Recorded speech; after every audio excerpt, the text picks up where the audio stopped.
Students, आज का topic है अलाउद्दीन खिलजी की विजय। यह खिलजी वंश का शासक था जिसने 1296 से 1316 ईस्वी तक शासन किया और इस दौरान इसने उत्तर और दक्षिण भारत के अनेक क्षेत्रों को विजय किया। इसका वास्तविक नाम अली गुरशस्प था। पिता शिहाबुद्दीन मसूद, जिसकी मृत्यु हो चुकी थी। चाचा जलालुद्दीन फिरोज खिलजी जब 1290 में दिल्ली का सुल्तान बना तो इसने अपने भतीजे अलाउद्दीन खिलजी को अमीर तुजुक अथवा अमीर तोजक नामक पद पर नियुक्त किया। जो अधिकारी समारोहों का प्रबंध करता था उसे अमीर तुजुक अथवा अमीर तोजक कहा जाता था। जलालुद्दीन फिरोज खिलजी ने अपनी पुत्री का विवाह अलाउद्दीन खिलजी के साथ कर दिया। सुल्तान जलालुद्दीन फिरोज खिलजी के समय 1290 में कड़ा और मणिकपुर के प्रांतपति मलिक छज्जू ने विद्रोह कर दिया। इसके विद्रोह को दबा दिया गया और अलाउद्दीन खिलजी को कड़ा और मणिकपुर का गवर्नर बनाया गया। 1292 में अलाउद्दीन खिलजी ने सुल्तान जलालुद्दीन फिरोज खिलजी की आज्ञा लेकर परमार राज्य मालवा के भीलसा क्षेत्र पर आक्रमण किया। यहाँ से प्रचुर मात्रा में धन प्राप्त किया। यह धन उसने सुल्तान को सौंप दिया, जिससे सुल्तान जलालुद्दीन फिरोज खिलजी अत्यंत प्रसन्न हुआ और उसने अलाउद्दीन खिलजी को कड़ा मणिकपुर के अतिरिक्त अवध का भी सूबेदार बना दिया और आरिजे ममालिक अथवा युद्ध मंत्री का पद भी अलाउद्दीन खिलजी को दिया। अलाउद्दीन खिलजी ने 1296 में सुल्तान जलालुद्दीन फिरोज खिलजी की आज्ञा के बिना ही देवगिरी पर आक्रमण कर दिया। यहाँ के राजा रामचंद्र को हराया और यहाँ से काफ़ी मात्रा में धन उसे प्राप्त हुआ, जिसे लेकर वह कड़ा मणिकपुर चला गया। सुल्तान जलालुद्दीन फिरोज खिलजी को जब इसका पता चला तो वह अलाउद्दीन से मिलने मणिकपुर आया। यहाँ पर अलाउद्दीन खिलजी ने सुल्तान जलालुद्दीन फिरोज खिलजी की हत्या कर दी और स्वयं सुल्तान बन गया। इस तरह 1296 में दिल्ली में बलबन के द्वारा निर्मित लाल महल में उसने अपना राज्याभिषेक किया। अलाउद्दीन खिलजी एक वीर और योग्य शासक था। उसने सबसे पहले सुल्तान बनने के बाद अपने विरोधियों का दमन किया और अब वह अपने साम्राज्य का अधिक से अधिक विस्तार करना चाहता था। इसके लिए उसने अपनी सेना के संगठन को मजबूत किया, एक स्थायी सेना की व्यवस्था की। स्थायी सेना का निर्माण करने वाला वह दिल्ली का पहला सुल्तान था। सैनिकों को नगद वेतन देना शुरू किया। एक घुड़सवार सैनिक का वेतन 234 टंका प्रतिवर्ष निर्धारित किया गया। सैनिकों का हुलिया अथवा रिकॉर्ड रखने की व्यवस्था शुरू की। घोड़ों को दागने की प्रथा को शुरू किया ताकि सैनिक अधिकारी भ्रष्टाचार न कर सकें। सेना का समय समय पर निरीक्षण भी किया जाता था। सेना को संख्या के आधार पर टुकड़ियों में बांटा गया। एक सिपाही सालार नामक अधिकारी के अंतर्गत 10 सैनिक होते थे। अमीर अधिकारी के अंतर्गत 100 सैनिक, मलिक के अंतर्गत 1000 सैनिक और खान के अंतर्गत 10,000 सैनिक रखे गए। फरिश्ता नामक विद्वान का कहना है कि अलाउद्दीन खिलजी की सेना में लगभग 4,75,000 घुड़सवार थे। अब अलाउद्दीन खिलजी ने पश्चिमोत्तर सीमा की सुरक्षा की व्यवस्था की, क्योंकि यहाँ से मंगोल आक्रमण होते रहते थे। पुराने किलों की मरम्मत कराई, नए किलों का निर्माण कराया। यहाँ पर सैनिक छावनियाँ स्थापित की, सैनिकों की संख्या बढ़ाई और अच्छे किस्म के अस्त्र शस्त्र सैनिकों को प्रदान किए। योग्य और अनुभवी अधिकारियों को इस क्षेत्र की सुरक्षा के लिए नियुक्त किया। गाजी मलिक को दीपालपुर का गवर्नर बनाया। मंगोलों की गतिविधियों पर नज़र रखने के लिए गुप्तचर नियुक्त किए। अलाउद्दीन खिलजी के समय सबसे अधिक आक्रमण हुए, लेकिन खिलजी सेना ने हर बार इन्हें मार भगाया। 1296-97 में मंगोल कादर खां और दाऊद खां ने भारत पर आक्रमण किया, लेकिन खिलजी सेनापति जफर खां और उलुग खां ने इन्हें मार भगाया। 1297-98 में साल्दी नामक मंगोल ने भारत पर आक्रमण किया। 1299 में मंगोल कुतलुग ख्वाजा ने भारत पर आक्रमण किया, जो सबसे भयंकर आक्रमण था, लेकिन खिलजी सेनापति जफर खां ने इसे मार भगाया और स्वयं भी शहीद हो गया। 1303 और 4 में मंगोल तारगी ने भारत पर आक्रमण किया। 1304 में अलाउद्दीन खिलजी ने मंगोल आक्रमणों से सुरक्षा के लिए सीरी नामक नगर को अपनी राजधानी बनाया। 1305 में अली बेग और तारताक नामक मंगोलों ने आक्रमण किया। 1306-07 में कबक खां ने आक्रमण किया। 1308 में इकबालमंद नामक मंगोल के नेतृत्व में भारत पर आक्रमण किया गया। अलाउद्दीन खिलजी के योग्य सेनापतियों ने मंगोलों को हराकर अपने साम्राज्य की रक्षा की। अलाउद्दीन खिलजी ने सुल्तान बनने के बाद साम्राज्य विस्तार के लिए 1297 में सबसे पहले गुजरात पर आक्रमण किया। यह एक धनी प्रांत था। यहाँ पर बड़ौच, सोपारा और खंबात प्रमुख बंदरगाहें थी। यहाँ का व्यापार वाणिज्य उन्नत स्थिति में था। यहाँ पर बघेला राजपूत कर्णदेव का शासन था। अनिलवाड़ इसकी राजधानी थी। अलाउद्दीन खिलजी ने 1297 में उलूग खां और नुसरत खां के अधीन सेना भेजी। खिलजी सेना के आक्रमण के कारण यहाँ का शासक कर्णदेव अपनी पुत्री देवल देवी के साथ देवगिरी के राजा रामचंद्र के पास चला गया। खिलजी सेना ने गुजरात में लूटपाट की। कर्णदेव की पत्नी कमला देवी को गिरफ्तार करके अलाउद्दीन खिलजी के पास भेज दिया गया, जहाँ पर उसने कमला देवी से विवाह कर लिया। अलाउद्दीन खिलजी के सेनापति नुसरत खां ने गुजरात के कैम्बे नामक स्थान से मलिक काफूर को 1000 दिनार में खरीदा, जिसे 1000 दिनारी कहा जाता है। और इस तरह खिलजी सेना ने गुजरात को विजय किया और गुजरात को दिल्ली सल्तनत का एक प्रांत बना दिया गया। नेक्स्ट है रणथंभौर विजय। 1301 में अलाउद्दीन खिलजी ने नुसरत खां और उलूग खां के अधीन सेना रणथंभौर विजय के लिए भेजी। यहाँ का शासक चौहान राजा हमीरदेव था, जिसने मंगोलों को शरण दे रखी थी। जब खिलजी सेना ने गुजरात अभियान किया था तो लूट के बंटवारे को लेकर मंगोलों ने विद्रोह कर दिया और विद्रोही मंगोल चौहान राजा हमीरदेव के पास चले गए। रणथंभौर अभियान पर जाते समय खिलजी सेना का झाइन नामक स्थान पर राजपूतों ने विरोध किया। रणथंभौर में राजपूत सेना ने खिलजी सेना का बड़ी वीरता से मुकाबला किया। खिलजी सेनापति नुसरत खां इस युद्ध में मारा गया। उलूग खां जान बचाकर भाग गया।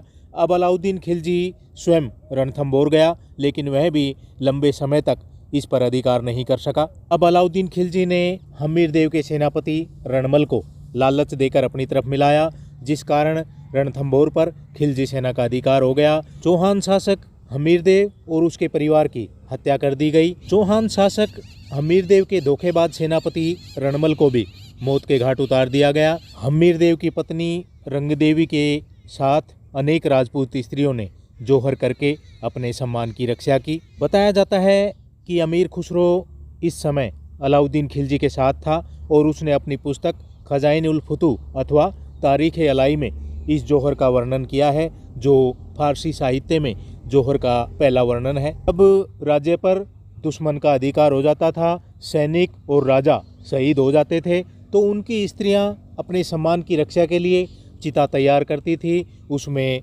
आग लगा देती थी और उस जलती चिता में कूदकर अपने सम्मान की रक्षा करती थी। इसे जोहर कहा गया है। अलाउद्दीन खिलजी के रणथंभौर पर आक्रमण की जानकारी जोधराज द्वारा लिखित पुस्तक हम्मीर रासो, नयनचंद्र की पुस्तक हम्मीर महाकाव्य और अमीर खुसरो द्वारा रचित खजाइन उल फुतू अथवा तारीख अलाई से प्राप्त होती है। नेक्स्ट है मेवाड़ विजय। 1303 ईस्वी में अलाउद्दीन खिलजी ने मेवाड़ विजय के लिए सेना भेजी। यहाँ पर गुहिलोत राजपूत राणा रतन सिंह का शासन था।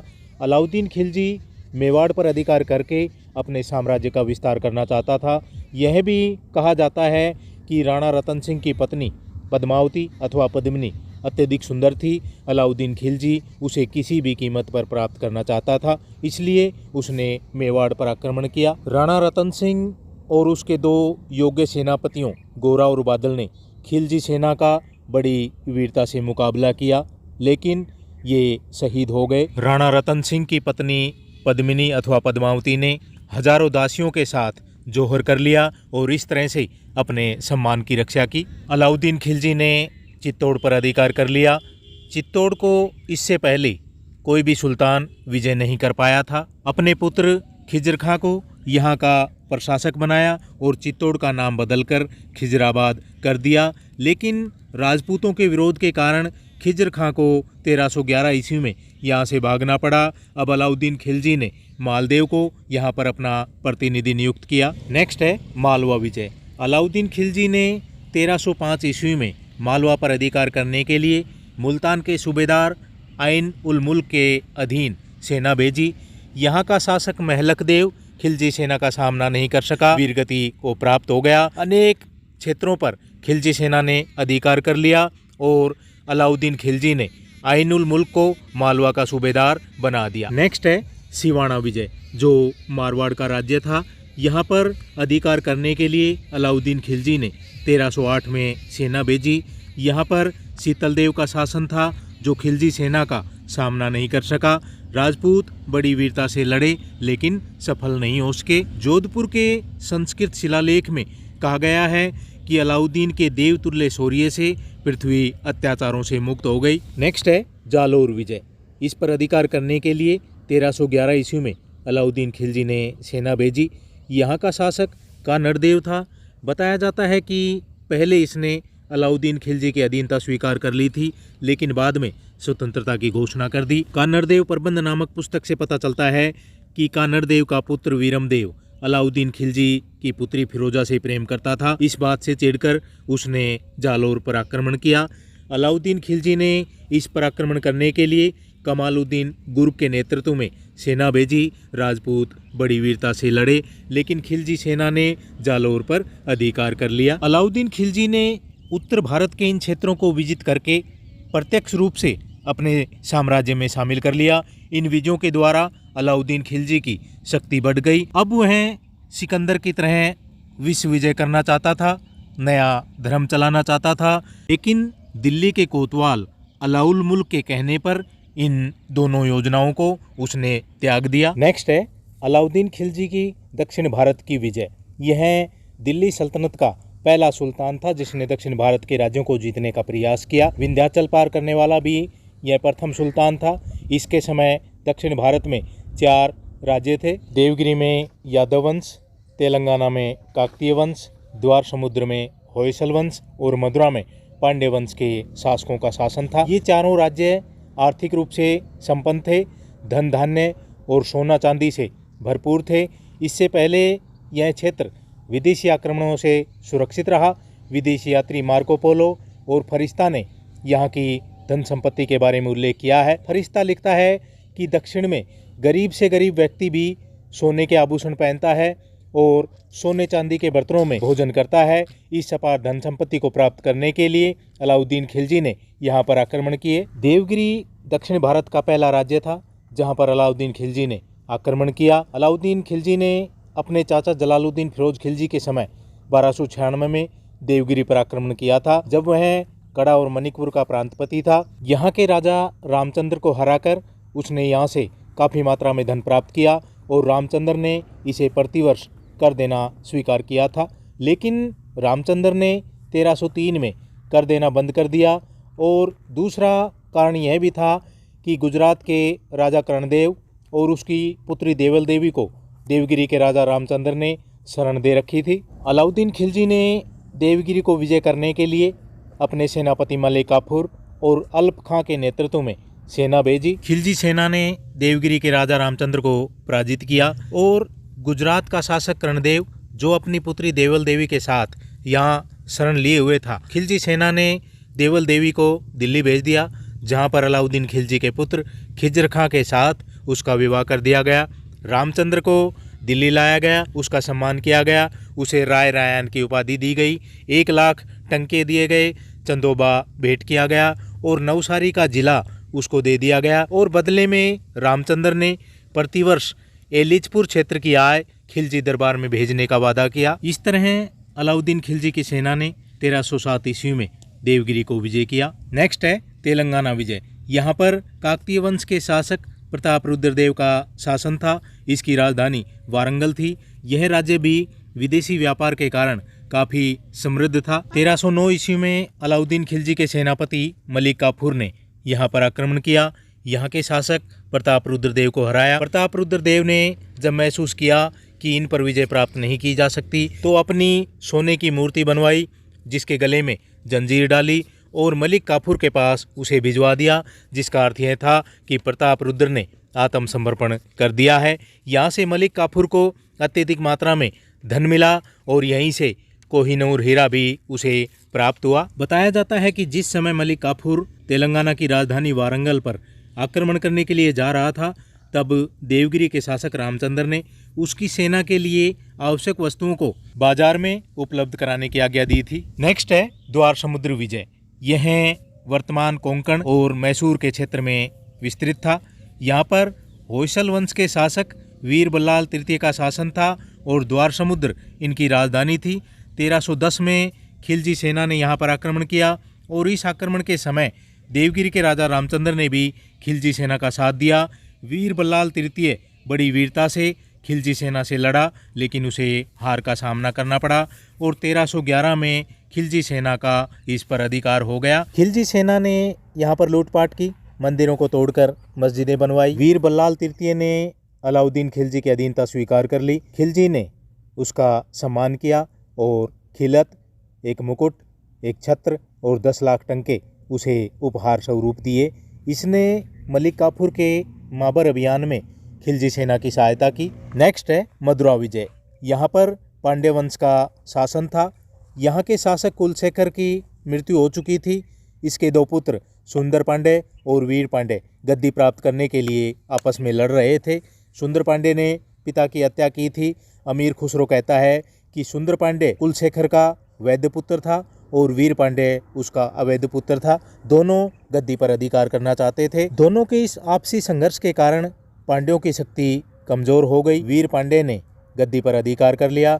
सुंदर पांडे ने बताया जाता है कि अलाउद्दीन खिलजी से गद्दी प्राप्त करने के लिए सहायता मांगी। मलिक काफूर ने मदुरा पर आक्रमण करके यहाँ पर लूटपाट की, रामेश्वरम के मंदिर को तोड़ा, अनेक मंदिरों का विनाश किया और यहाँ से काफ़ी मात्रा में धनराशि लूट में प्राप्त हुई। यह एक समृद्ध राज्य था। यहाँ पर अनमोल मोती इकट्ठे किए जाते थे और यहाँ के राजा की आज्ञा थी कि यहाँ के मोती विदेश में न भेजे जाएं। विदेशी यात्री मार्को पोलो उल्लेख करता है कि जब यहाँ के राजा की मृत्यु होती थी तो उसके पुत्र उसके खजाने को छूते नहीं थे और वे कहते थे कि जिस प्रकार हमारे पिता ने खजाने को एकत्र किया है, हमें भी उसमें वृद्धि करनी चाहिए। लेकिन मलिक काफूर पांड्य राज्य पर स्थायी रूप से अधिकार नहीं कर सका, क्योंकि पांड्य राजाओं ने न तो अलाउद्दीन खिलजी की अधीनता स्वीकार की और न ही कभी कर दिया। नेक्स्ट है देवगिरी विजय। 1313 में देवगिरी के शासक रामचंद्र की मृत्यु हो गई और उसके पुत्र शंकरदेव ने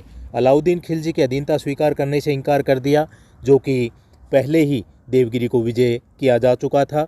मलिक काफूर ने शंकरदेव को हराकर उसकी हत्या कर दी और हरपाल देव को नया शासक बनाया, जिसने अलाउद्दीन खिलजी की अधीनता स्वीकार कर ली। अलाउद्दीन खिलजी ने दक्षिण भारत के राज्यों को विजय किया, इनके शासकों को अधीनता स्वीकार करने के लिए बाध्य किया और ये प्रतिवर्ष खिलजी को कर देने लगे। अलाउद्दीन खिलजी ने दक्षिण के राज्यों को अपने साम्राज्य में इसलिए नहीं मिलाया क्योंकि वह जानता था कि दिल्ली से दूरी और यातायात के साधनों के अभाव के कारण यहाँ का शासन आसानी से नहीं चलाया जा सकता, इसलिए इनके राज्यों को जीतकर उन्हें वापस कर दिया। अलाउद्दीन खिलजी के दक्षिण अभियान का मुख्य उद्देश्य यहाँ से धन संपत्ति प्राप्त करना था।